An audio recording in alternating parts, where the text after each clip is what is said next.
My name's Harold James. It's a great pleasure for me to be able to introduce the final panel of today's fascinating conference.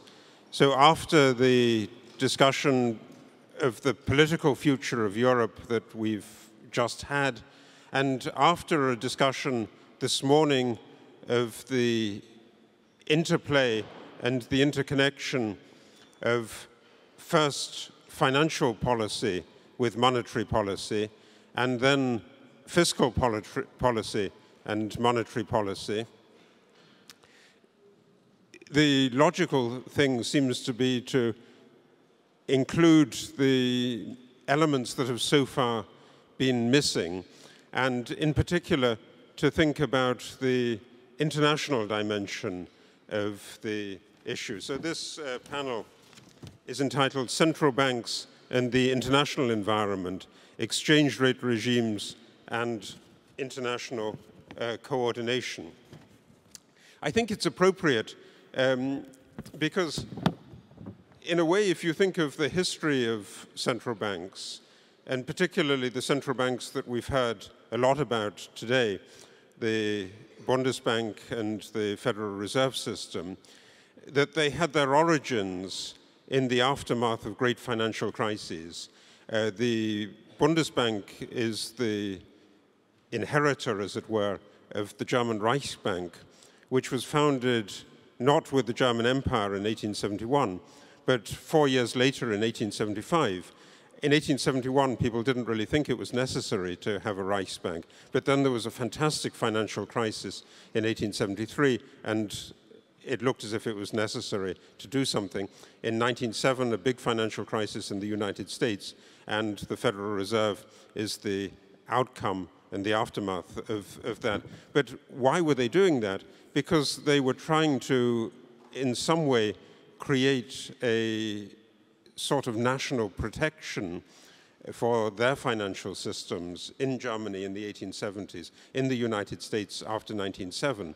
So the origins, as it were, of the central banks were in terms of defending themselves against the bad influences and the dangers and the perils that were transmitted through the international system. So in a way,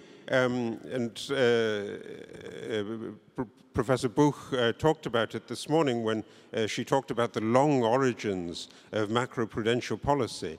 That was exactly what these central banks were trying to do. But macroprudential policy in those contexts involved limiting what you would now call the spillovers and the feedbacks, spillbacks, the things that came from the international environment. So that's the field of questions that we're going to try to address in this panel. We're also going to think about the way in which different sorts of international monetary and financial systems are more or less crisis prone.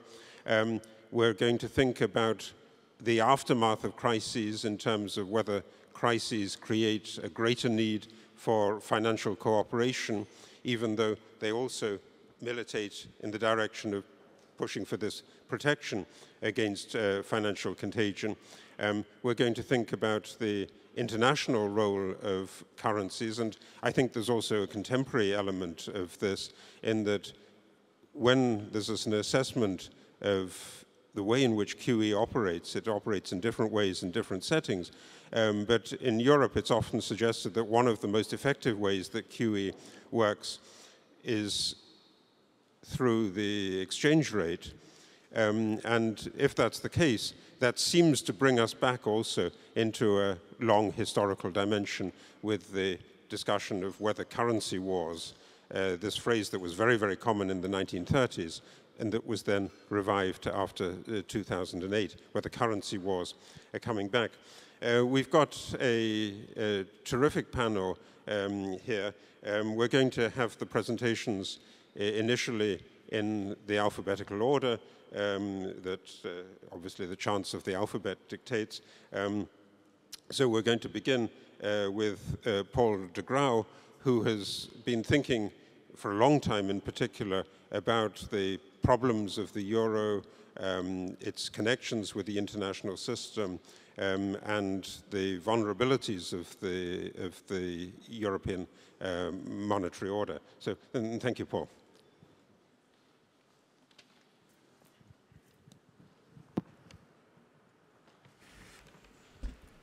Thank you very much. Let me first say how happy I am to be here. Honored also to be able to talk to you tonight about issues that are of great importance. I will take up one of the topics that Harold was mentioning, that is, how do different exchange rate regimes, how exchange rate regimes rather are conducive to financial instability, and what the role is then of cooperation and in particular of the central bank. And in order to do that, I will compare two regimes. One is the EMS that we know of the past, and the other one will be the Eurozone. And that will allow me to bring into the back door some discussion about the Greek crisis, if you allow me. So both these regimes, the EMS that lasted until essentially 1993, and the Eurozone share a similar fundamental fragility that I want to talk about. Let me first concentrate on the EMS, where essentially central banks were promising to convert their national currency into a foreign currency, which turned out to be the Deutsche Mark. This was not immediately obvious, but after some years, this turned out that de facto central banks were promising to convert their national currencies into German mark at a fixed price, right?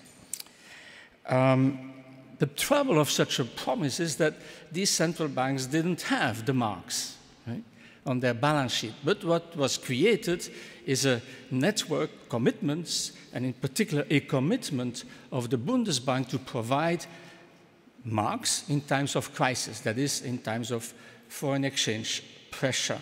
Right? So in a way, one could say that the Bundesbank was the lender of last resort in the foreign exchange market that would make it possible for these central banks to acquire the liquidity when their currency came under pressure.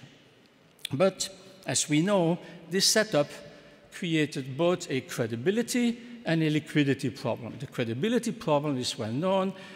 There are some states of nature, some shocks like a recession or loss of competitiveness that push the central banks into a position where their resolve to keep the fixed exchange rate is weakened, right? And then comes the liquidity problem, that is that as soon as speculators are aware of this reduced resolve, they will start a speculative attack, which will be self-fulfilling because it depends on the commitment, it depended in the EMS, on the commitment of the Bundesbank to provide liquidity in unlimited amounts in times of crisis. And that's, at a certain moment, this crisis erupted in 92, 93, where it became clear that the Bundesbank was not willing to provide liquidity in unlimited amounts for the very simple reason that it had another target, a money supply target, and these two things were incompatible. And the Bundesbank then stopped to do that, and the system collapsed. So basically, we had a fragility here that had these two components, credibility, but also a liquidity problem, right? Each of these central banks promising something, converting their own currency into a foreign currency, and thereby hoping that the commitment of the lender of last resort would be sufficiently strong, and this was not the case. Now let's turn to the Eurozone.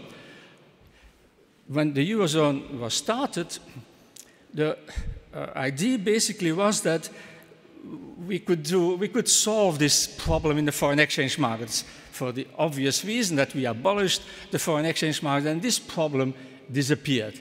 But the problem reappeared in another market, the government bond market, with exactly the same structure of fragility.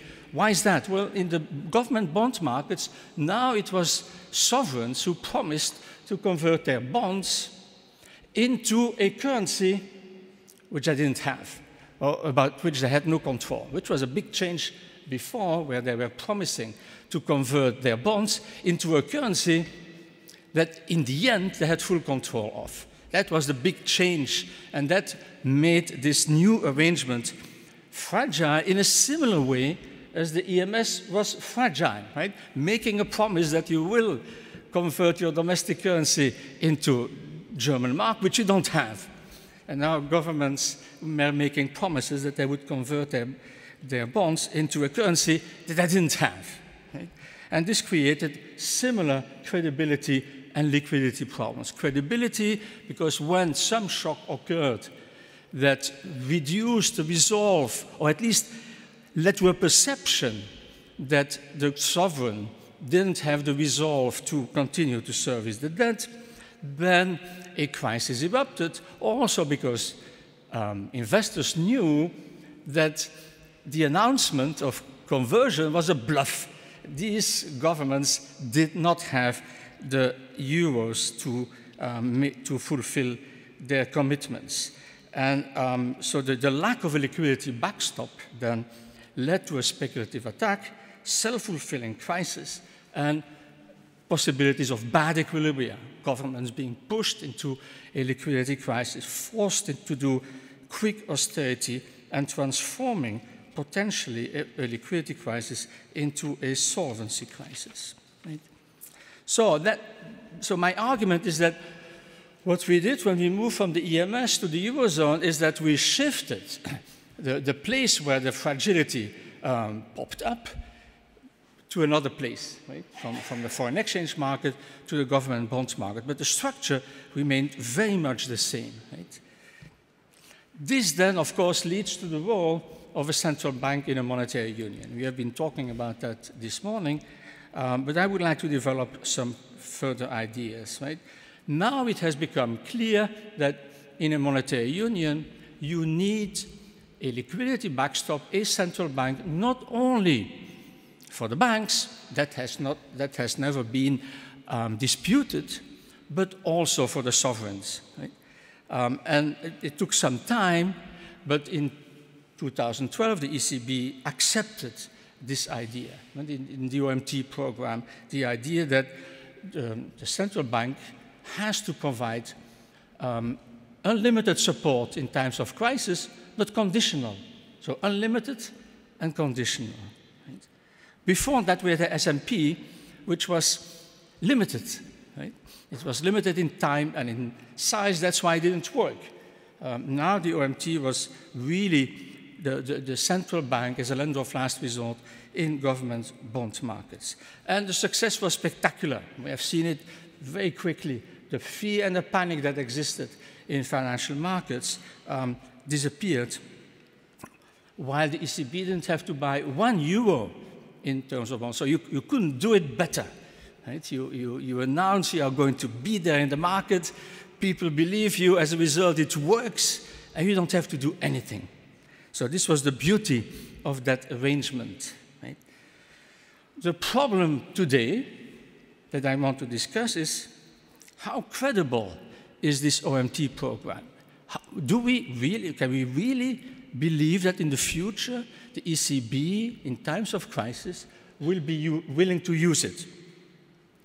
What we see today with the Greek crisis is that one can have serious doubts about this, because the ECB appears not to be willing to provide liquidity support to Greece, or at least only to the Greek government, right? And I will be saying a few things about the banking sector in a moment. So, and the result of this unwillingness to do so has been that the spreads on the government bonds have gone up again, and the bond prices of the Greek bond prices collapsed, leading to a banking crisis at the same time. So the old problem that we identified to be at the core of the monetary union, that is this deadly embrace between the sovereign and the bank, has reappeared, essentially because the ECB has decided Greece is not worth being included in the OMT liquidity support.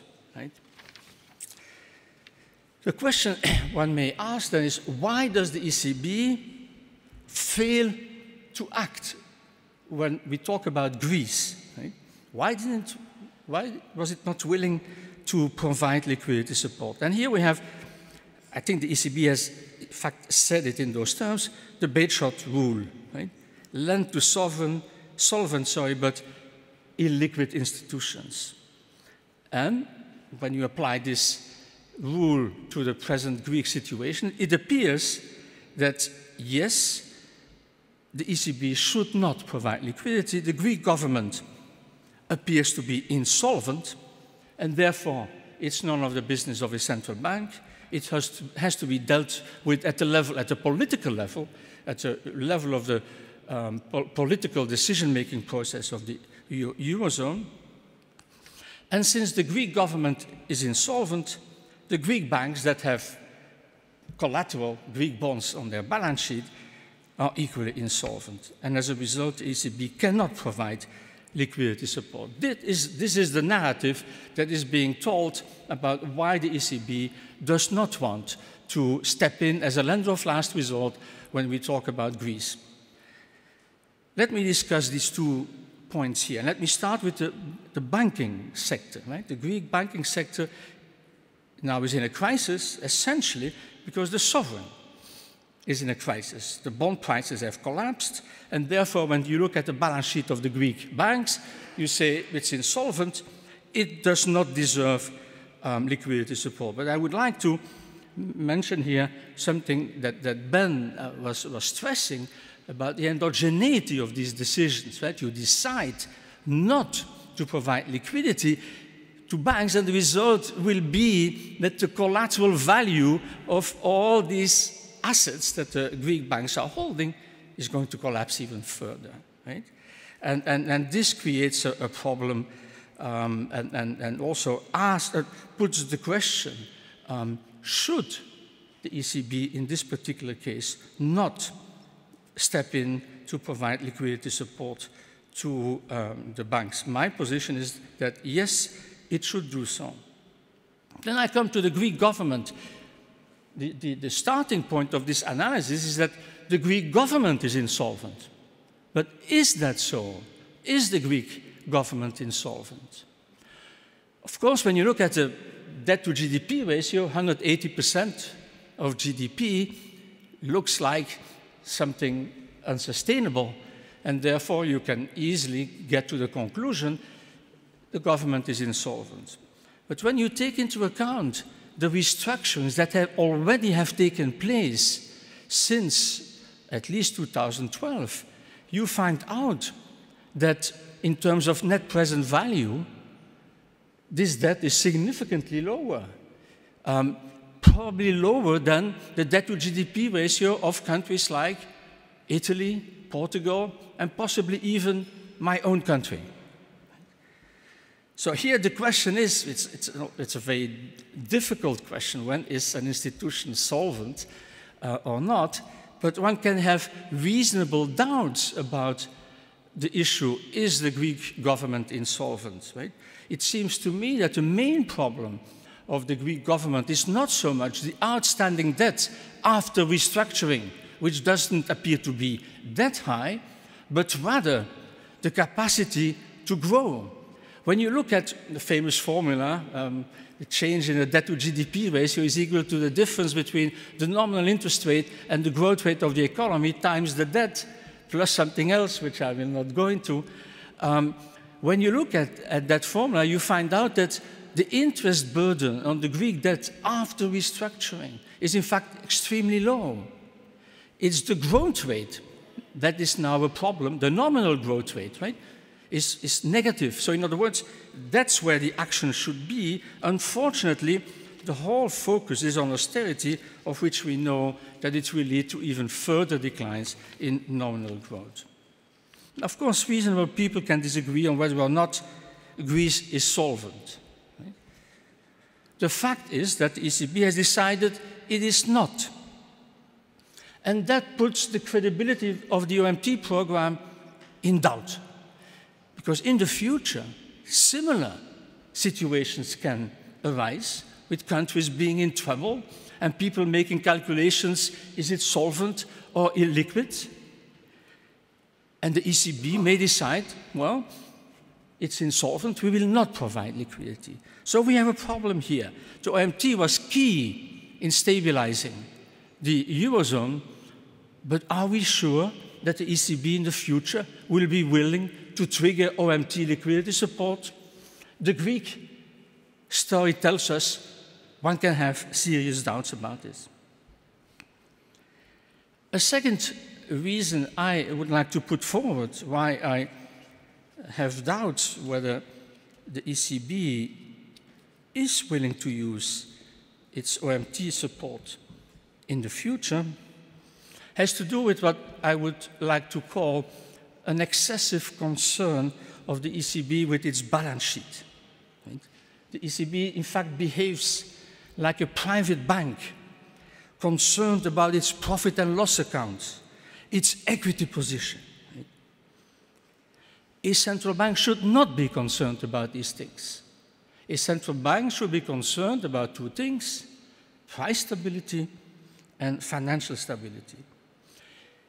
If the maintenance of price stability and financial stability leads to losses on the balance sheet of the central bank, so be it.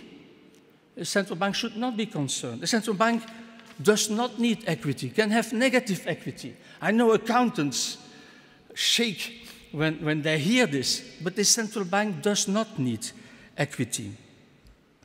And as a result, it seems to me the ECB, when it's taking important decisions about financial stability, lets concerns about balance sheets prevail over that responsibility. Let me give you an example, which is going to come up very soon. As you know, the ECB has been buying in the past Greek bonds. They're on the balance sheet. Pretty soon, the Greek government is asked to repay these bonds. But think about it. Why is that necessary? The bonds, the Greek bonds on the balance sheet of the central bank, just lead to a circular flow of interest. The Greek treasury pays out interest to the ECB, and the ECB is supposed to return it. It is holding it for a while separately, but it's supposed to return it to the Greek government. It's a pure circular flow. You could as well do away with it. You could as well say, but why do we continue with this comedy? Let's put the bonds in the shredding machine. Nothing material would happen. No loss in terms of fiscal burdens on anybody. Let's not forget that when a central bank buys bonds, government bonds, these bonds cease to exist in an economic sense. I know in an accounting sense they are still there on the balance sheet, but in an economic sense they cease to exist. Insisting on repayment of these bonds seems to me to be, I would have said irrational, that's probably exaggerated, but too much pushed by this concern about balance sheets. There is no reason why a central bank should do that. In fact, if the ECB insists that the Greek government repays the bonds, what's going to happen? At the moment the Greek government does that, if it does it, the money base will decline. But the ECB, in terms of its quantitative easing, implicitly has set some target movement of the money base, and therefore, at the moment the Greek government repays the bonds, this will lead to a decline in the money base, and therefore the ECB will have to buy somebody else's bonds.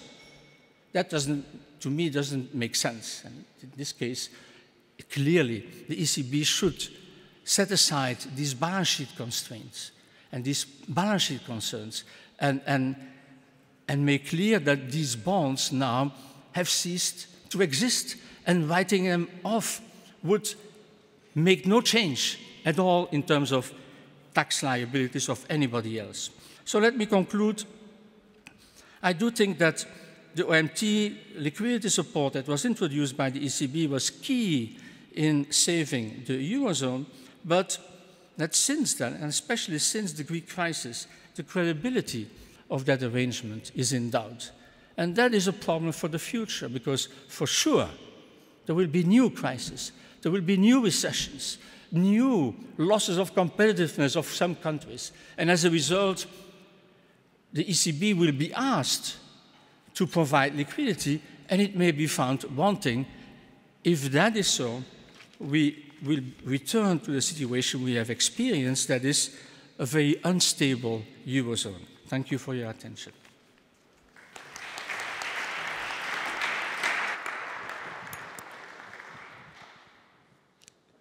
So, thank you, Paul. We should go straight on with Barry Eichengreen from California. He's thought about all of these issues. He's written the definitive books on the international monetary system, on the Great Depression, on lessons from the Great Depression. I think I would be negligent if I were in Frankfurt and didn't point out that his most recent book has just appeared in German. In English, it's called Hall of Mirrors, The Great Depression, the Great Recession, and the Uses and Misuses of History. It's got, to my mind, a peculiar German translation, Die großen Crashes 1929 und 2008, warum sich Geschichte wiederholt. It's new to me to use the word crash rather than the word Krach, which was, I think, the more familiar term in German, but it's an indication, I think, that there's a view here that crash is something that comes from the United States. It may be that that crash sells more books. We'll see.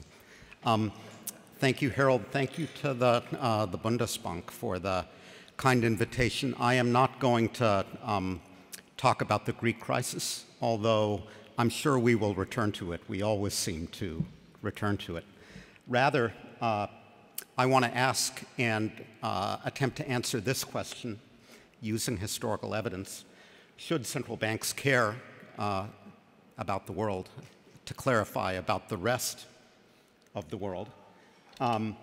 Specifically, the question I want to ask is whether and under what conditions, if any, central banks should tailor their policies to the impact of those policies on economic conditions abroad, and if so, how they should tailor them. These are very large and complicated issues, and in order to render them practical in 15 minutes or so, I want to focus on the case of my country's central bank, the Federal Reserve, and make use of historical experience, specifically from the first 2 decades of the Federal Reserve, when international considerations were prominent and the Fed's response to them was quite controversial.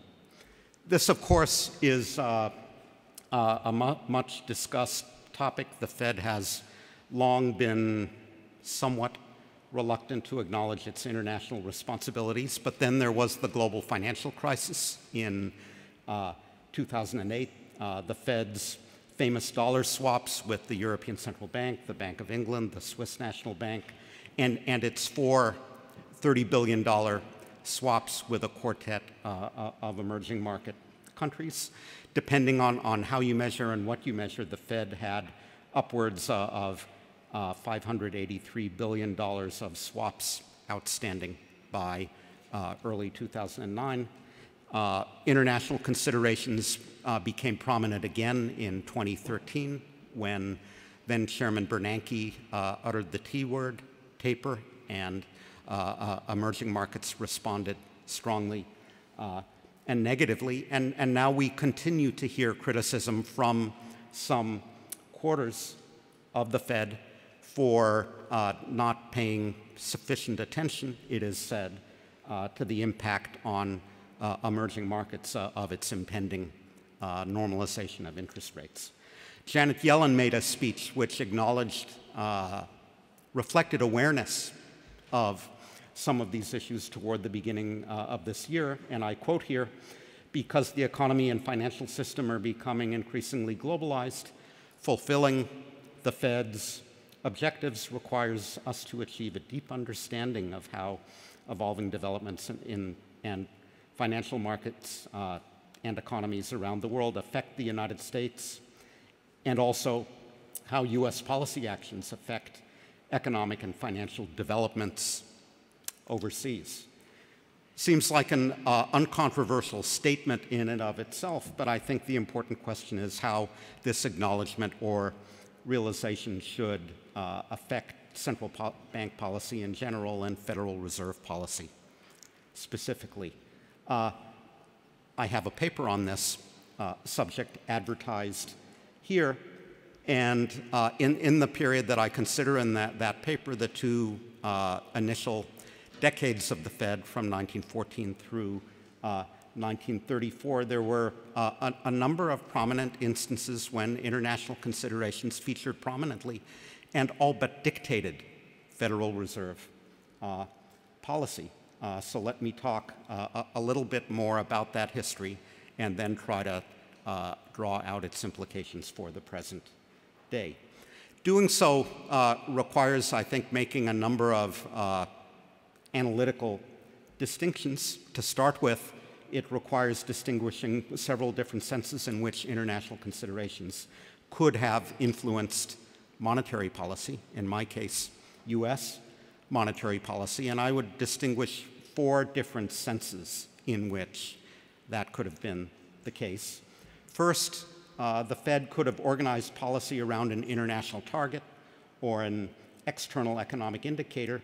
It could have adopted an exchange rate target, as it effectively did in its first 2 decades by pegging the dollar price of gold and maintaining a minimum statutory ratio of gold reserves to monetary liabilities.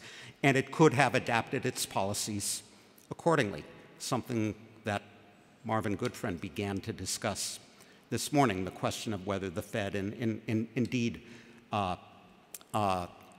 found its policies to be shaped and driven in practice by these external constraints. Second, in contrast, the Fed could have adjusted its policies so as to influence economic and financial conditions in other countries because it was concerned with the spillback effects, with the impact of those developments abroad on the American economy. Third, the Fed could have adjusted its policies with problems in other countries in mind because it cared about the problems of those other countries in and of themselves, independently of the impact on the US economy. Fourth, and finally, the Fed could have adjusted its policies with international considerations in mind because it was concerned about the stability of the international system, more broadly speaking, as opposed to conditions in a particular foreign country. And indeed, you see policy being driven to some extent by all 4 of these distinct considerations between 1914 and 1934. I would observe in passing that these 4 different senses in which international factors could matter for monetary policy also figure in current discussions of Fed policy. Some people say that the Fed should pay more attention to how events in the rest of the world are affecting the prospects for the US economy, although there is a growing body of evidence from the June minutes released a couple of days ago, for example, that Federal Reserve officials are now doing exactly that. Others say that the Fed should worry about the impact of its decisions on other countries because those spillback effects are important. And again, that's a point that I think was flagged in that Yellen speech earlier this year. Still, other people say the Fed should worry about the welfare of other countries for its own sake, because what happens abroad is important to the United States in and of itself, a view that is understandably more controversial.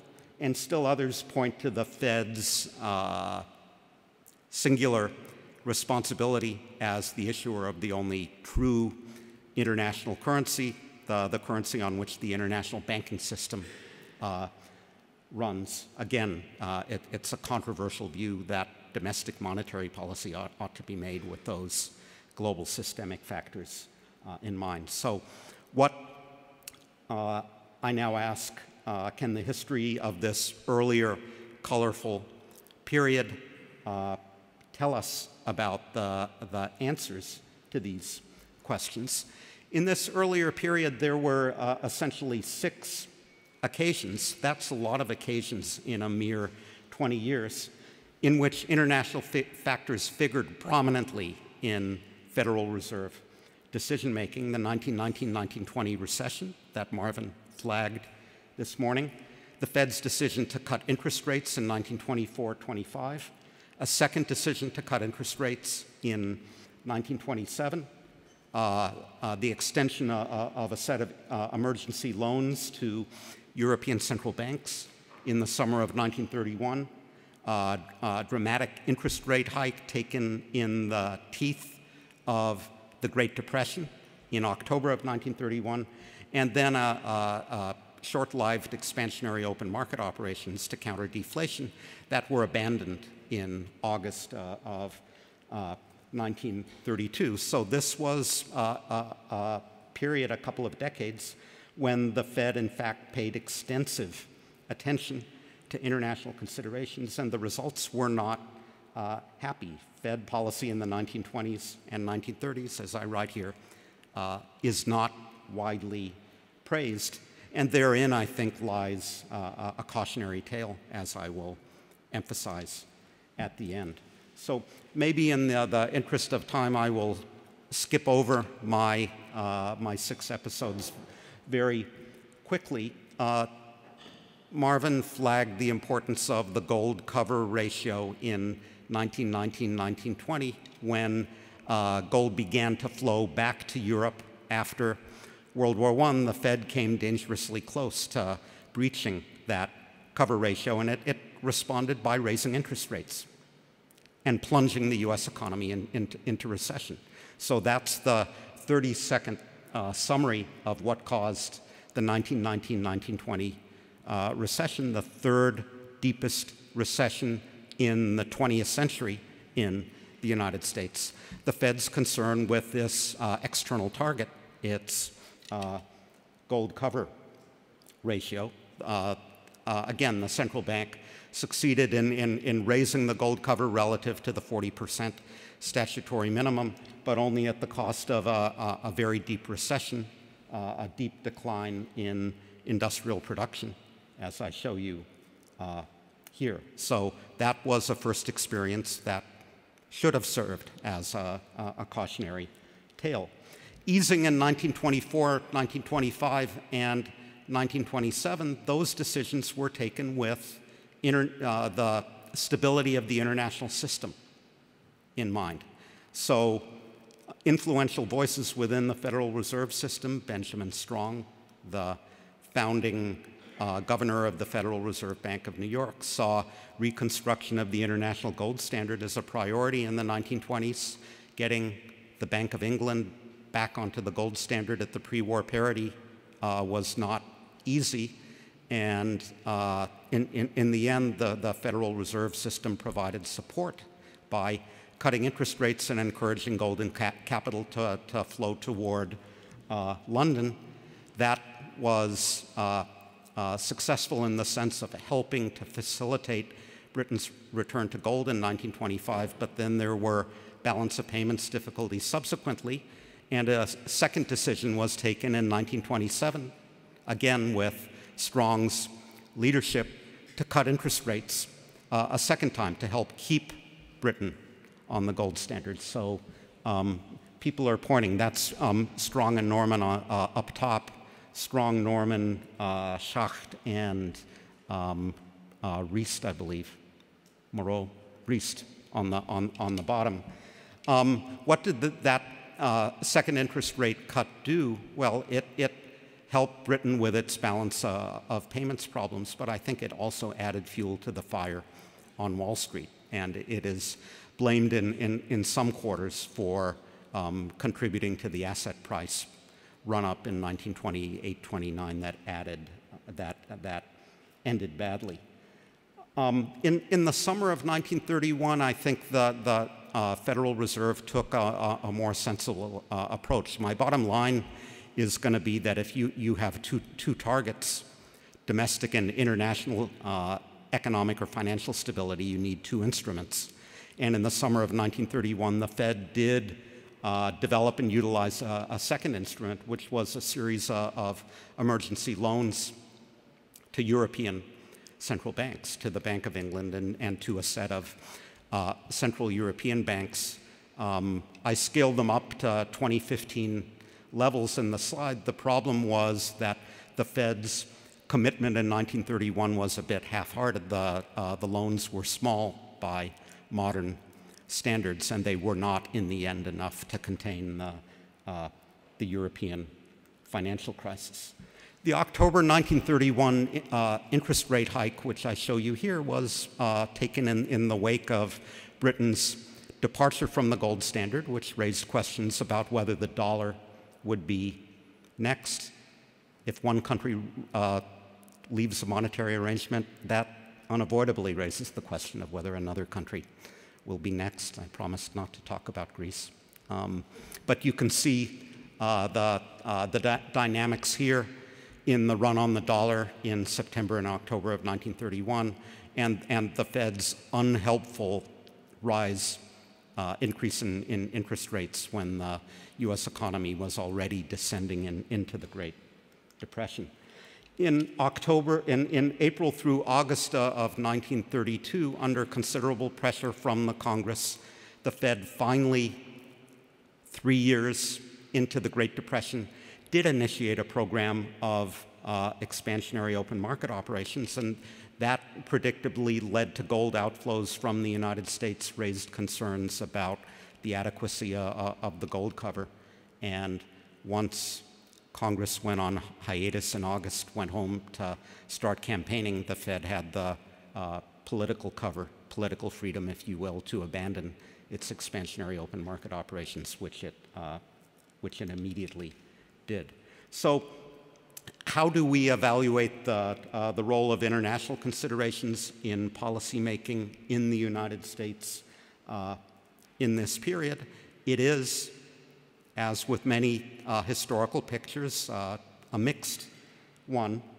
I think this review suggests that the Fed was correct not to ignore considerations in the rest of the world. We see clearly in this history that what happened in the UK or in Germany in the 1920s and 1930s didn't stay in the UK or Germany. That said, Federal Reserve officials could have dealt more wisely with the international dimension of their policies, attempting to reconstruct an international gold standard along pre-war lines and conditions in a situation where social, political, economic, and financial conditions were now very different, was not wise. Once that decision was taken, however, I think the Fed should have either supported that system wholeheartedly or else acknowledged that the experiment was a failure and abandoned it. The half measures taken in 1931 to support Austria, Germany, and the United Kingdom solved nothing. So again, I promised not to talk about Greece in my formal presentation. At the same time, if you believe, as I do, that the Fed was correct then and must, even now, worry about global financial stability as well as domestic price and financial stability, then it needs to develop multiple instruments in order to target multiple objectives. So the Tinbergen principle, I show you Jan Tinbergen here, applies in this context as well as elsewhere, extending larger loans in the current context. Swap lines to the Bank of England and the British government would have been a better approach in 1924 and 1927 than the interest rate cuts that were the policy of choice. So I draw the following implications for today. Even a central bank with good reason to worry about economic and financial conditions in the rest of the world will achieve nothing if it fails to attend adequately to the health and stability of its own economy. This was true of the Fed in the 1920s and 1930s. The same is true today, I would argue, when we hear calls for the Federal Reserve to abandon policies tailored to the needs of domestic stability in order to address problems in the rest of the world. Better is to develop a second set of instruments expressly tailored to this second set of objectives. So I'm drawing a direct analogy in this context with the argument for a second set of instruments, macroprudential policies, to deal with domestic financial stability goals. So thank you very much.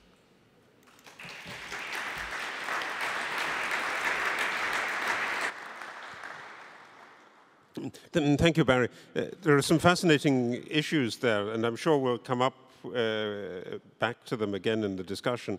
But I would like first to pass to Hélène Rey, who's really been doing some fascinating work recently on the international monetary system, on the issue of whether there are really trilemmas in the international monetary system, or whether it's a dilemma, the extent of the autonomy of monetary policy in a world in which capital flows are free. And thank you, Hélène. Thank you very much, Harold, and thank you very much to the Bundesbank. Vielen Dank for the invitation. So indeed, as Barry just reminded us, if we look at Bretton Woods or even the gold standard, we have very strong links between the international environment and monetary policy. And one could think that with the floating exchange rate regimes that we adopted since more or less 73, the links are a little bit less tight. They might be a little bit less tight, but I am going to argue in my presentation that we still have quite a bit of external influences, international spillovers in the conduct of domestic monetary policy, including for countries with floating exchange rates and inflation targeters. So why is that? Well, first of all, I think it's important to realize that there is something in the data that looks like a global financial cycle, which is a very strong commonality in co-movement in gross capital flows around very many countries, a lot of developed countries and in the main financial centers. There is these very strong commonalities in capital inflows and outflows, and there is very interesting empirical regularities linking these capital flows to movement in the VIX, which is this index of market fear, reflecting both volatility and market-wide risk aversion. So that's one aspect of the global financial cycle. Here, what I've put in this graph is precisely, so the very colorful bits which are on the top of the charts are all the gross inflows into summed up, so at the world level, all the available data, and across asset classes. So we have here bonds data, we have here bank loans, we have here equity flows, and there is some co-movements, and the green line is the inverted VIX. So what we see is that when the VIX goes up in absolute value, so spikes in the VIX, volatility spikes, market risk aversion spikes, this tends to go together with decrease in inflows. But another aspect of this global financial cycle is that there is a very strong also common component in the price of risky assets across continents. So a lot of the fluctuations in risky asset prices, stock prices, corporate bonds prices, some commodity indices, a lot of these fluctuations can be explained by just one global factor. And again, this global factor is also closely related to the VIX empirically. Furthermore, if we look at credit growth, and this is going to be especially true in developed financial area, credit growth, leverage, and leverage growth tend also to co-move and to have some relation with the VIX. So here I'm just showing you a graph where I put this common component in risky asset prices around the world, and this is going to be the yellow line, and you see that it's closely related to this dark line again, which is the VIX, this index of volatility and market fear. So very important common movements, both in flows, in prices, also in leverage, and in credit growth. Now, how can we explain, looking back at this data, what is going on? So one consistent explanation, which may not be the only one, is that we had an important role for financial intermediaries, in particular global banks, which have raised funds, and we know that the dollar is a particularly important currency in international banking. So there is potentially an important here role for US monetary policy in these surges in credit flows, in these surges in leverage, and there is an important element of procyclicality. There is a lot of liquidity, a lot of credit growth, financial intermediaries buying financial assets, bidding up prices, spreads are low, and therefore measured risks are low in the financial system, and this has a very procyclical element in this adds a very procyclical element in the mechanism. If measured risk is low, value at risk constraints are relaxed a little bit everywhere in the financial intermediation system, and this feeds through into the more purchases of assets and lower spreads. So that's at least one possibility which would be consistent with the type of commonality that we observe in risky asset prices, in leverage growth, credit growth, and commonality in flows, with an important element here being the global banks or international financial intermediaries channeling liquidity effectively around the world. Now, why does it matter for domestic monetary policy? Because it is, if we have a global financial cycle, it is, of course, not necessarily the case that the credit conditions, the monetary conditions that this global financial cycle transmits to national economies are compatible with the desired monetary policy of each of the different currency areas. And this may be especially relevant in cases where we have excess credit growth, which, so we have observed in particular in the period between 2003 and 2007, we have observed massive increase in leverage in a lot of financial centers and a lot of financial intermediaries. And why is it especially relevant in those cases? Because evidence has been building up that excess credit growth has been one of the main reliable early warning indicators of financial crisis. And more precisely, I think, more recently, I think we have more and more evidence also on long-time historical time series that really housing market and so credit bubble leading to housing market bubbles have particularly serious consequences for financial stability and exposed, of course, for growth.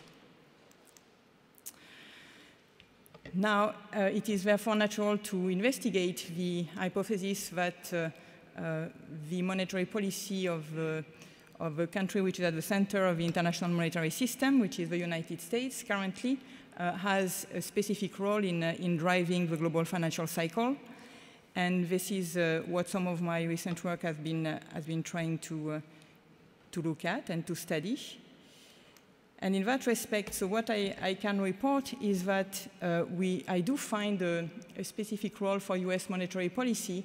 So movements here in the federal funds rate of 100 basis points increase, for example, have a significant effect on leverage of financial intermediaries, whether it is in the US, which you would expect, but also in particular on European financial intermediaries, in particular global banks, and banks having a large operation in capital markets. So what you see here is that an increase of 100 basis points in the federal funds rate leads to a significant decrease in the leverage of the US intermediaries on the left and of a European one on the right.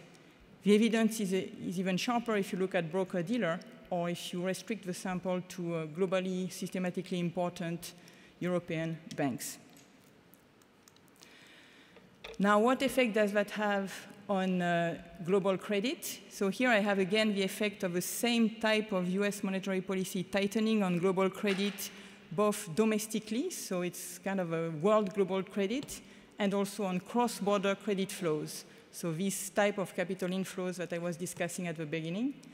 And you see that again, a tightening of the Fed here has a significant effect on both, on the growth of domestic credit, kind of worldwide, so not only on US credit, but also on the growth of credit in a lot of other countries, and also on these cross-border credit flows. So what does that mean? Well, I think this calls into question the traditional view of the Mendelian trilemma, where one implication of the Mendelian trilemma is that with free capital mobility, one can have independent monetary policy if and only if exchange rates are floating.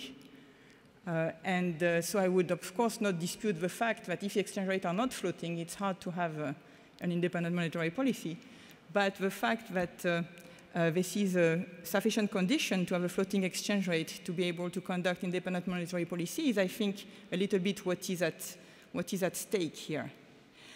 So this is absolutely not saying, of course, that exchange rates are totally, and exchange rate regime are totally irrelevant unconditionally. I'm not saying that at all. I'm just saying that even if one has a floating exchange rate regime, one has some severe constraint on the conduct of monetary policy. And I think that has to do with the fact that international monetary spillovers are very multidimensional and, for example, affect spreads in various asset markets, affect mortgage spreads. So we have some credit channel of monetary policy. We might have some risk-taking channel of monetary policy. And these are channels which in the Mendelian world are not very well represented. The Mendelian world, therefore, can deal with one interest rate as a monetary policy tool, but as soon as one realizes that these international monetary spillovers are more multidimensional, then one policy tool may not be enough to deal with them. And I think this is where the traditional trilemma has it wrong. So what is, again, the problem with the trilemma? So I just described it. If we think again about empirical evidence, so I have shown you some of these empirical evidence coming from macroeconomic data, monetary policy VAR on the transmission of US monetary policy shocks to various countries. There is also now some additional new evidence on the micro side looking directly at registry data, for example, in the case of Mexican data, where one can identify pretty precisely these international monetary policy spillovers in the risk-taking behavior of some international banks. So I think if this is an issue, then that means that the trilemma is really more of a dilemma now, and independent monetary policy are going to be possible, or fully possible, only if, in some sense, the capital account is managed. So be careful, what does it mean? That doesn't mean necessarily capital controlled. I'm not talking necessarily about managing directly via capital controls, but that may mean managing flows and managing credit indirectly, in particular through macroprudential tools or regulatory tools or fiscal measures. So from a more concrete point of view, and I will stop here, so the policy options are, from the most extreme one, maybe the imposition of capital controls, or maybe to act on the source of this global financial cycle itself by trying to get some more coordination across central banks, and in particular, having the Fed taking more into account what is happening abroad. This is the type of consideration that Barry just discussed, and then everybody will have their own belief whether it is actually possible and in conflict with the domestic mandate or not. I think maybe more realistically, one should put a high weight on having an impact on the transmission channel, and in particular, the true problem, which might be the excess credit growth or the too slow credit growth, depending where the global cycle, commercial cycle is, by having some implementation of cyclical macroprudential policies. And here we are talking about the very important role of not monetary policy coordination internationally, but really regulatory coordination. And one can think of two types of macroprudential policies, the more cyclical ones or the more structural ones, which would have to do with a structural increase in capital adequacy requirements or decrease in leverage ratios. And then finally, I think one should not forget also in this discussion the role of fiscal policy. Again, more structural ones like removal of debt subsidies, everything that kind of favors leverage maybe at the wrong time, like housing subsidies, housing demand subsidies, for example, or also the role of fiscal policy in a more traditional counter-cyclical fashion. And let me stop here.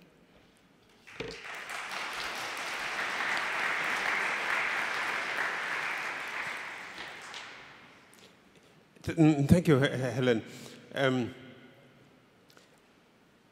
Obviously, all the panelists took different aspects of different periods in the historical experience. And Paul really concentrated on relatively recent European events, and Hélène and Barry were thinking of the United States primarily in either a very long context or a more recent context.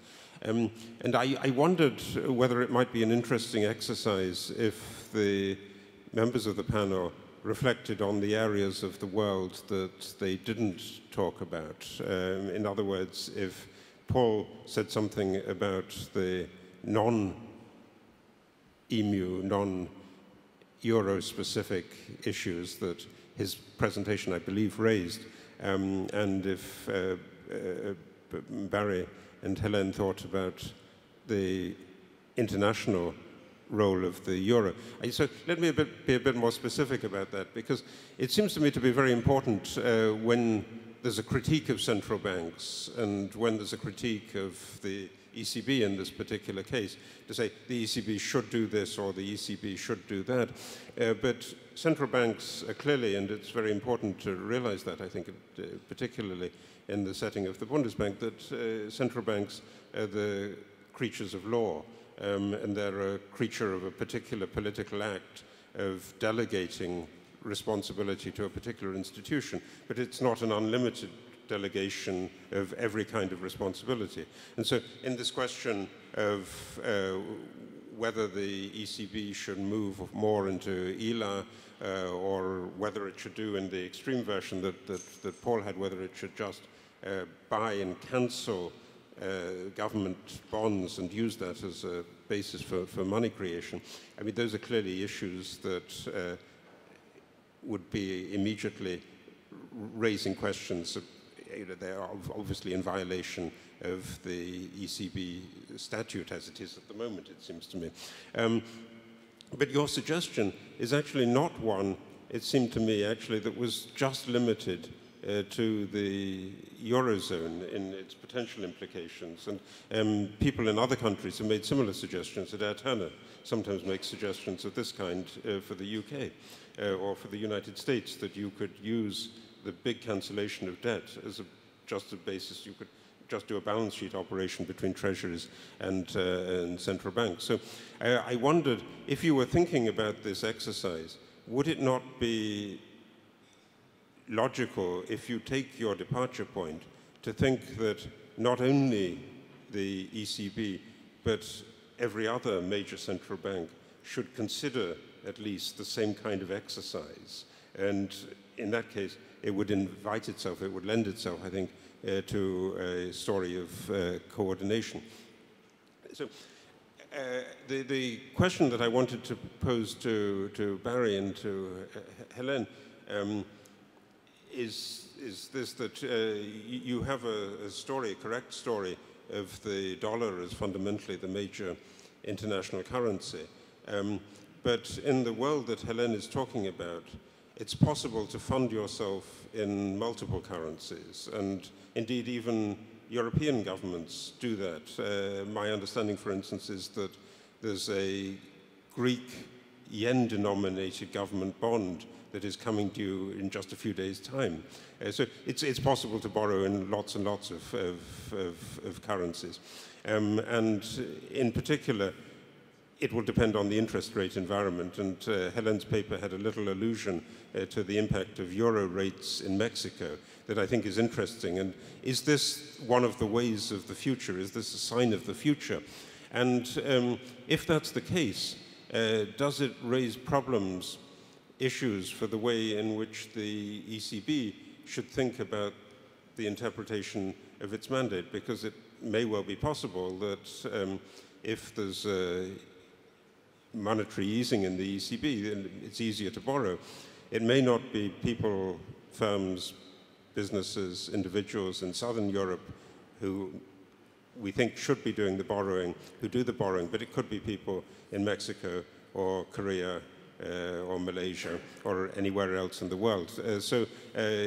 You know, obviously at the end of your paper, you had a suggestion about how to manage this, but it's much, much harder, it seems to me, and there was a question that we had already this morning, it's much harder to define particular policy frameworks for macroprudential operations than it is for monetary operations. So it raises a new issue, and it raises, I think, a cooperative issue. So in a sense, that's an issue that I think it would be interesting to hear your views on, but it would also be interesting to hear Barry's views. And finally, for Barry, I had a specific question about the analysis of the summer of 1931, which is obviously also a favorite subject that I've thought about. And the story of the half-hearted American support for the central banks and governments in Central Europe is actually, you know, as you implied, it has an interesting parallel because the discussion in Washington, or rather in New York really, in New York was not whether the gold standard is worth supporting, but whether specific countries had misbehaved so badly that their behavior was really an endangerment of the system, and that if other countries did the same kind of thing, that would really be a threat to the system. So it was thought of in terms of the misbehavior elsewhere rather than in terms of the systemic requirements of the order. Maybe you would like to reflect on any of these comments or on the other participants' presentations as well. Paul, would you like to begin? I think it will just go if you talk to Yeah, okay, thank you. Well, you asked the question to what extent what I've been talking about in the context of the Eurozone and the ECB also applies to central banks outside the Eurozone, right? That's what I understand you asked me. And then I would say, yes, of course it does. Each time a central bank does an open market operation, i.e. it buys government bonds, these bonds cease to exist from an economic point of view, right? When you consolidate a central bank with the government and talk about the public sector, they disappear. Another way to put this is that when the central bank does this open market operation, it creates seigniorage that takes the following form, that is, governments don't have to pay interest anymore on the bonds that are held on the balance sheet of the central bank. Right? Because as long as these bonds are on the balance sheet, a circular flow of interest is organized whereby the Treasury pays interest to the central bank and the central bank gives it back to the Treasury, right? So this creates a bookkeeping, an accounting problem. The central bank keeps it on the balance sheet, creating this perception that these bonds still exist from an economic point of view. They only exist in an accounting sense. And that's how seigniorage is created. And when you are on a path of nominal growth and you have to expand the money base along this path, and you maintain a path of price stability, that's the way seigniorage will be created, right? That a fraction of the government debt being monetized each year, right, will lead to a reduction of interest that the government has to pay on its debt, on that part that is on the balance sheet of the central bank. And then I'm saying, well, okay, if the accountants like to keep it on the balance sheet, that's fine with me, but they could as well put these bonds in a shredding machine, right? And that applies both to the ECB or any other central bank. Now, the problem that has arisen in the Eurozone is that the ECB has gone on a program of quantitative easing and refuses to involve the Greek government bonds into that, which means now that when these bonds that are still on the balance sheet of the central bank come to maturity, it forces the Greek government to repay that, right? While it doesn't do that with the other central bank, because they're on the balance sheet, they remain there. And as long as we maintain the condition of price stability and on a path of money-based growth that is consistent with price stability, there is no problem whatsoever. And so the right thing to do for the ECB would be to buy government bonds, Greek government bonds, so as to keep the bonds that are on the balance sheet and avoid that the seigniorage now is redistributed away from the Greek government towards the other governments. That doesn't seem to me to be the right approach, that the ECB today, when Greece is in such a trouble, in fact reorganizes the seigniorage away from Greece towards the other participants in the monetary union. If you ask me, that's the last thing a central bank should do.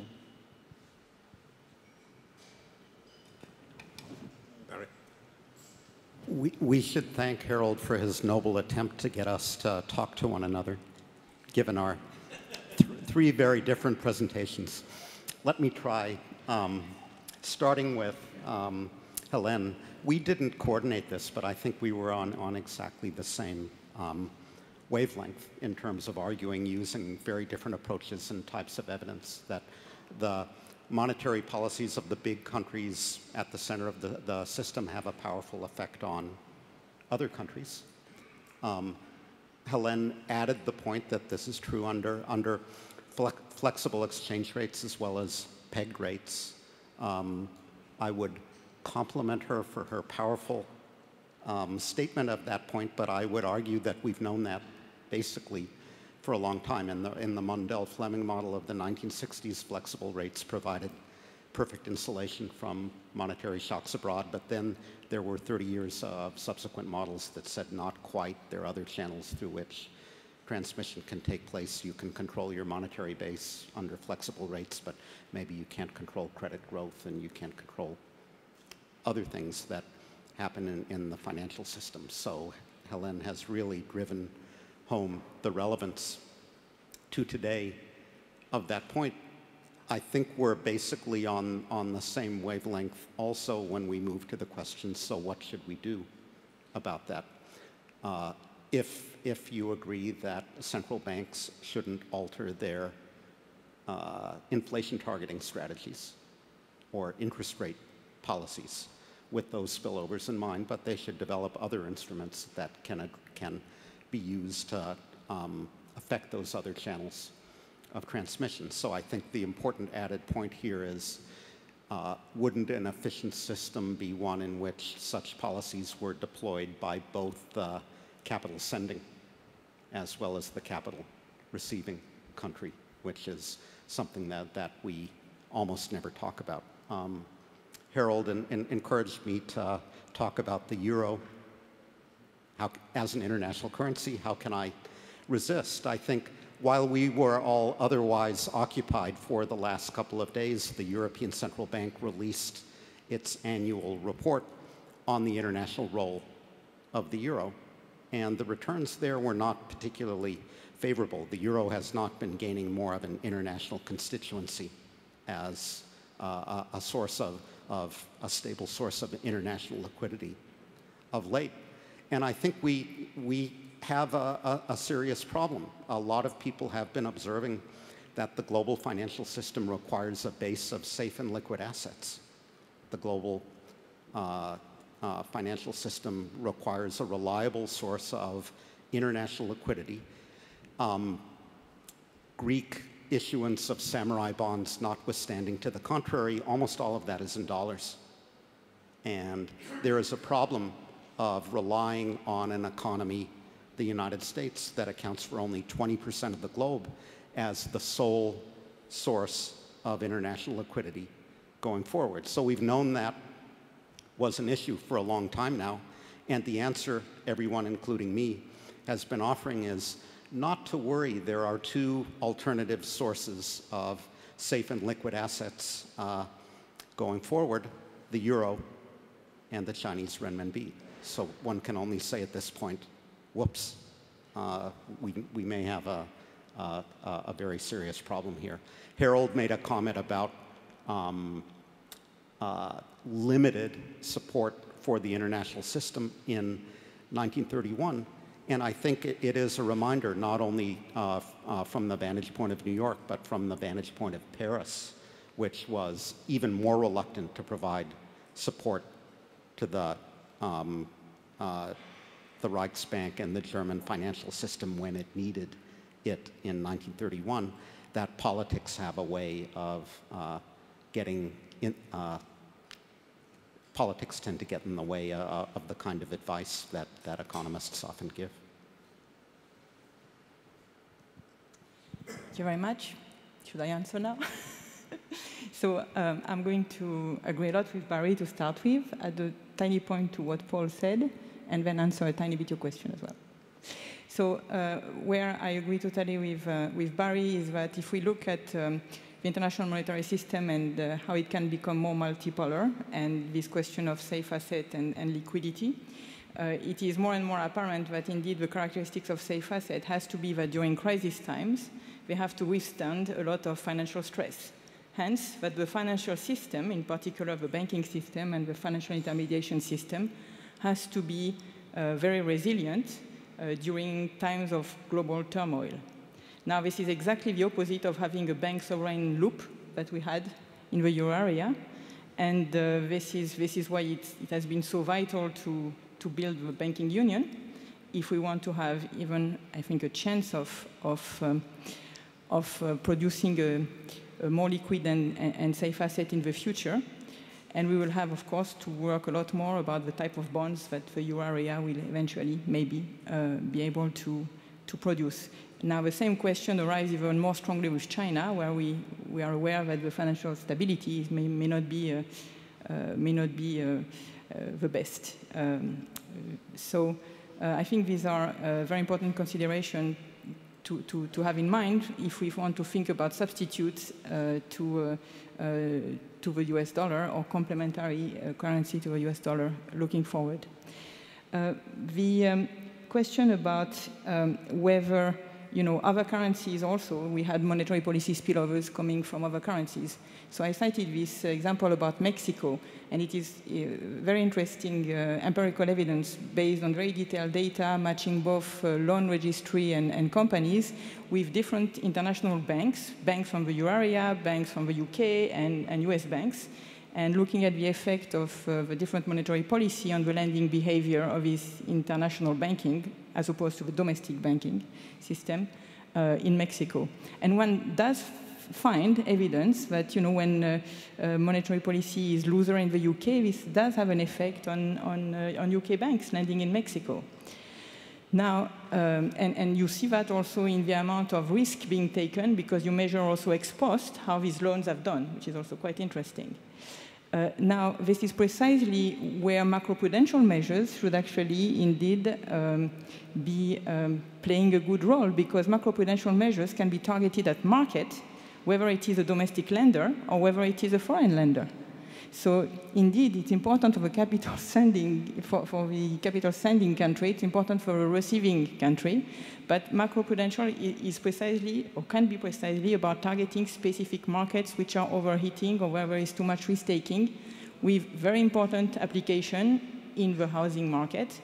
And I would dare say that if we had thought through macroprudential tools, for the housing market in Spain, which you could argue was facing an external credit cycle which was absolutely not appropriate to the domestic monetary conditions. If you had macroprudential tools at the time targeting the Spanish market, whether it was looking at Spanish lenders or international lenders, then we would have been in a much better place. Same thing for Ireland. And the last thing I wanted to say is that, Paul, it is fine what you say about this kind of compensating mechanism between the central bank and the fiscal authority, but all that you are doing by doing that, of course, is bringing forward future seigniorage revenues, and one always has to make sure that the future seigniorage revenues that you are bringing forward that way are compatible indeed with price stability. And this is where uncertainty starts to kick in a bit, because you'd better be sure that your estimate of future net seniorage are accurate enough so that your current buying of bonds are not over it. Otherwise, you threaten monetary stability. So, thanks. Can I just ask a quick follow-up to Hélène before we open up to the audience? Because it's so important, it seems to me, with the macroprudential discussion.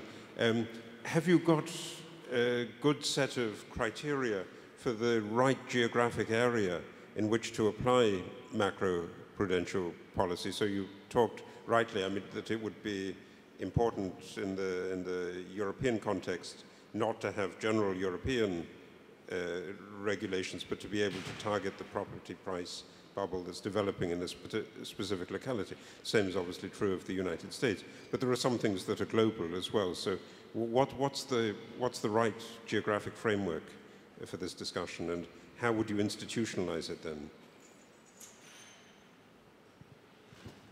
I think to some extent, so we have already a lot of tools now with Basel III, and a lot of the macroprudential competences are at the national level, where, you know, it is true that we might have European cycles of housing booms, for example, but it seems like, at least so far, that a lot of it is at the national level. And why not even subnational? And I don't see why we cannot be, you know, very creative with those tools and target whichever market is overheating. I think we can do that.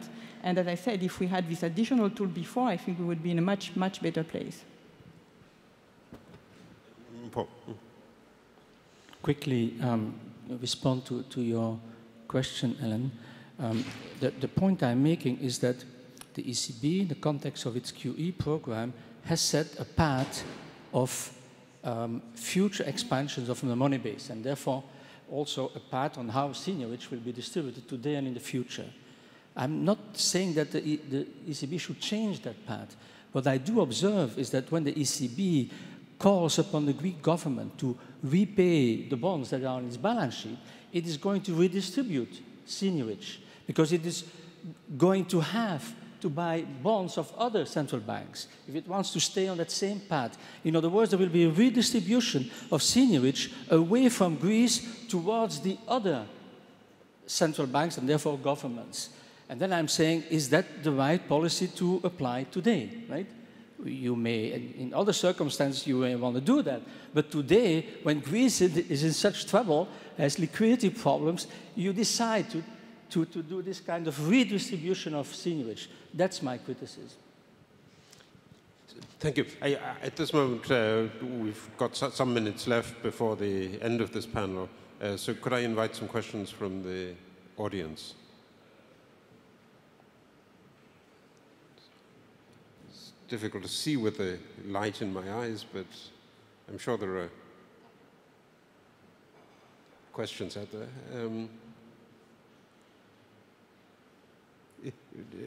Professor Buch, Vice President Buch. Yeah. Thank you. So two sets of questions, actually. One is for the macroprudential, for the policy coordination. So one way or another, you were saying one has to take this international repercussions into account, either through monetary policy or through regulatory policies. My sense would be it's actually, I mean, we're doing a lot of things already with regard to the regulatory policies, and maybe they're more targeted because they really go to the root cause of the financial cycle. So it would be interesting to hear your view on that, whether this is sufficient, what we're doing in terms of policy coordination and setting international rules and standards. The second issue is for Paul. I think we can discuss a lot, and we wouldn't really agree on your assessment of OMT and QE, but I was really surprised to hear you not talk more about that we also have to protect the central bank's balance sheet, because it's a very precious item that we have, and you know, there can be fiscal dominance, there can be financial dominance, and we're also trying to put into place a set of rules that actually, what you said about seniorage, these are calibrations that are done assuming that the rules are being maintained. There are rules for central bank financing, and there's rules surrounding the central bank for fiscal stability, banking regulations and all that. So I think you can't just take this narrow view of the central bank's balance sheet and and shifting seniorage around. So I have the same concern that Hélène was also alluding to. So it would be interesting to hear your assessment of these rules that we have taken, that we have put into place, and how they link to your story.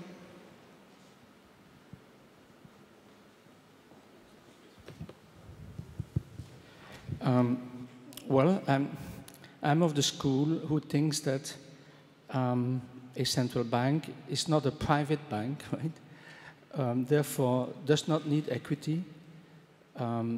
Its responsibilities are elsewhere, as I mentioned. It's about price stability and financial stability. Right? Let's concentrate on price stability. So that is the constraint under which a central bank, modern central bank, has to operate. Right? And then what it puts on the asset side of its balance sheet is of no importance. Accountants, of course, may quarrel with that, but it is of no economic importance how you value the assets you have on your balance sheet. Right? Whether you have positive equity or negative equity, it doesn't matter, as long as you keep your commitment to price stability intact. I mean, that's, I think, the basic proposition that I'm starting from. And this over-concern with balance sheets, I think, is misplaced. People say sometimes, you may have heard this, well, when the central bank has negative equity, it will have to be recapitalized by governments. Can you imagine what that means? Governments can default. A central bank cannot default. How can a government recapitalize a central bank that cannot default? It's not needed. Of course, you can do the fiction. The fiction of recapitalizing a central bank is the government dumping bonds on the balance sheet of a central bank and then organizing a circular flow of interest again. That is that the government will in fact pay out interest to the central bank, and the central bank will pay it back again to the government. And the balance sheet will look fine. You can say, well, the accountants are happy. But it has not changed anything. I mean, of course, the government has issued bonds, but they are held by the central bank. So if you consolidate the central bank with the government, they disappear. It's of no concern. The concern, again, is price stability. So in other words, what you do on the liability side of the central bank, that's what matters. Right? You should control your liability side. What you put on this asset side, anything goes. I exaggerate a little bit, right, to make my point, but it really, we should get away from this concern that the asset side matters here, right? It doesn't, but I know accountants are unhappy when you tell them, and then, of course, also the population is unhappy, or can be put into a position, as you mentioned, that they will start doubting the reputation of the central bank. What? No equity? Something is wrong there. I think we should educate the population and tell them, don't look at the equity position of a central bank. It's of no concern.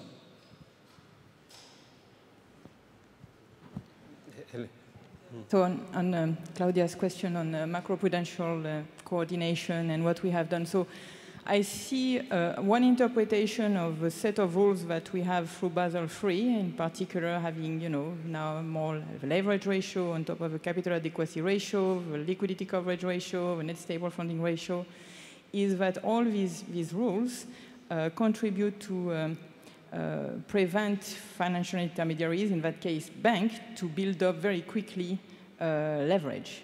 There's a lot more ties. And so that in itself is a structural policy that should dampen this global financial cycle. That's one set of things. Then there are the cyclical things, which are less structural maybe, so like the counter-cyclical capital buffers and all that. And there I think we made also some progress because we have also this reciprocity agreement, right, where if a national authority puts some requirements on the domestic lending, then it applies to everyone lending in that market. And I think that's a very, very big progress. We are still going to see whether this is enough quantitatively. There are some encouraging signals for some people implementing macroprudential measures on the housing markets in various countries. Now, whether this is going to be a sustainable thing or whether this is going to be a temporary tool that doesn't work after a while, we are going to see. But at least so far, I would say we have made progress. We are experimenting. We are getting the first results, and then we'll assess. Charles Goodhat. I got one question for Hélène and Barry. You suggest that there are additional objectives the central bank should undertake: financial stability and limiting the international financial sector. And you suggest that they should take up further instruments on the Tinbergen role. My question for you is, what are the limits of the kind of roles and objectives the central bank should undertake? This is a sort of an extension of central bank powers. It's not democratically elected. Many of these have fiscal implications, as we've heard. What kind of democratic accountability are you going to put in place? And I got a sort of a comment and a question for Paul. Paul, you turned up yesterday, I think just in time, to hear the final session, where there was a discussion of a reserve central bank which did fail. Remember the Bank of Amsterdam, where the asset side did matter because they'd lent all their money to the East India Company, and the British had beaten the Dutch hollow in the naval war, and the value of the East India Company collapsed, and the Bank of Amsterdam collapsed. And you can have a case where, under certain circumstances, a central bank can collapse. But the question I've got for you is that if I follow your line of argument, would you also advocate that the Federal Reserve System in the US should lend to states and to cities like Detroit, Chicago, and Illinois when they get into trouble?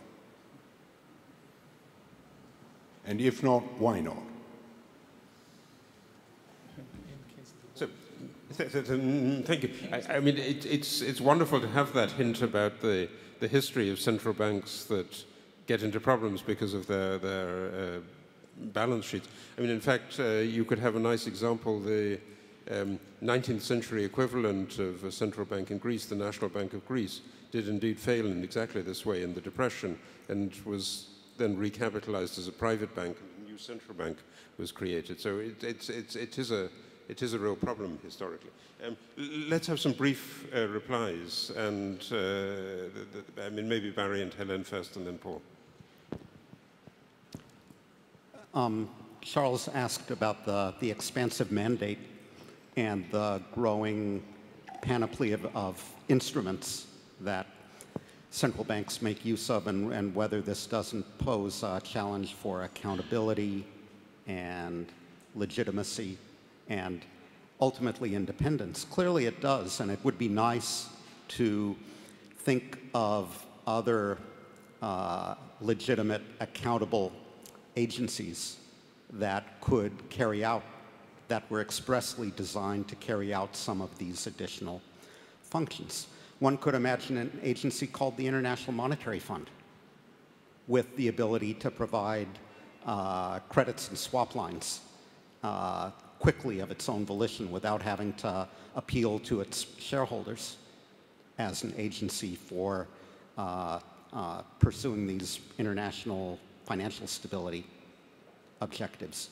One could imagine putting the macroprudential function in a financial services authority or something like that. So there are a variety of different architectures one could think about, and I share your discomfort about automatically lumping them all into the central bank, which seems to be the direction in which many countries are headed. So I have the microphone, and I must say one thing about central bank balance sheets. I think Claudia and Paul have opened up what is really a critically important debate, because there's a lot of concern and discussion within the European systems of central banks, within the Fed, within the Swiss National Bank, about how much the balance sheet matters. And my dear friend Paul, I think, would make more converts if on this one he overstated a little bit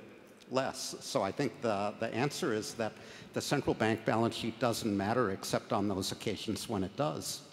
And it does matter, as Hélène said, when a weak balance sheet opens up the danger of missing your inflation target. But to reinforce Paul's position, are European central banks, any of them, currently in that situation?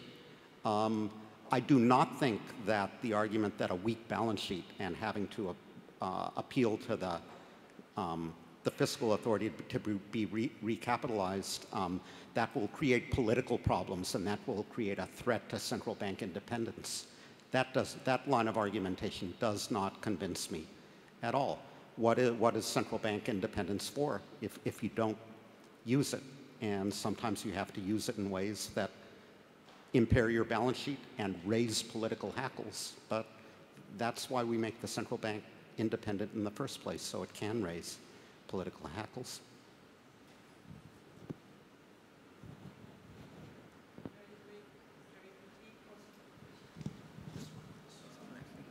Also, I do share the concerns expressed by Charles and Barry, but it is indeed the case that the institutional setup, as you know, Charles, of the macroprudential authorities, for example, vary across countries. And in some countries, you have a mix of the central bank governors and the treasury sitting in the macroprudential authorities. So it is of concern, and it is a bit cumbersome. So the hope is that practice will give us guidelines as we go along of better principles, probably.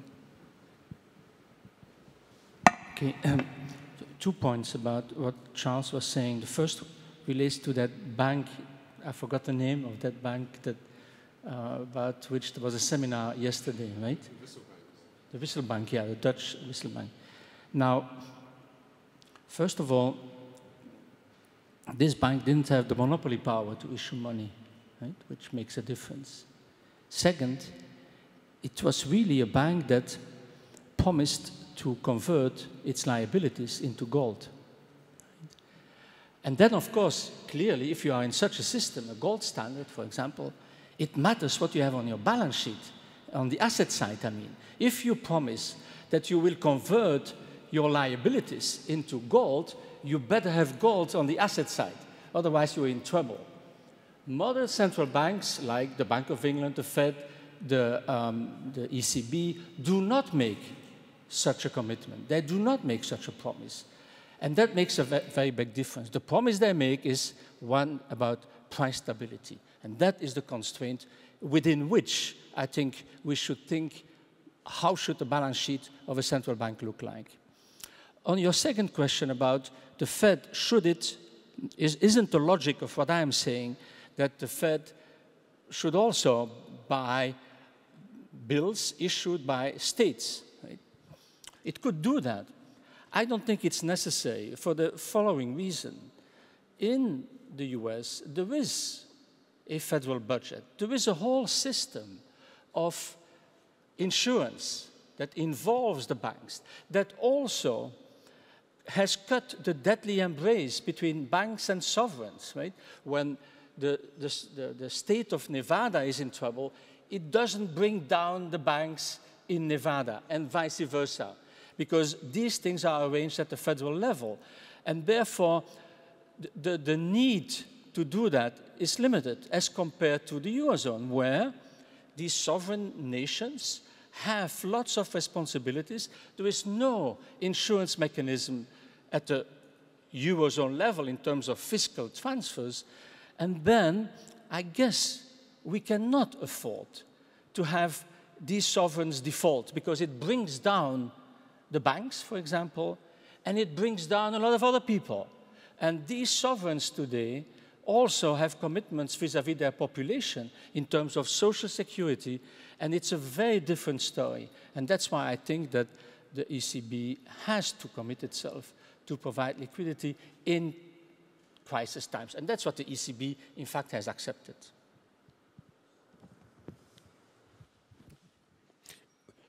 we've reached the end of the time allocated. I mean, the questions that Paul has thrown up really could occupy us, I think, all evening, all weekend, maybe until Sunday evening. But we can't sit there that long. And so, first of all, I would like to thank the panel very much. Wonderful discussion.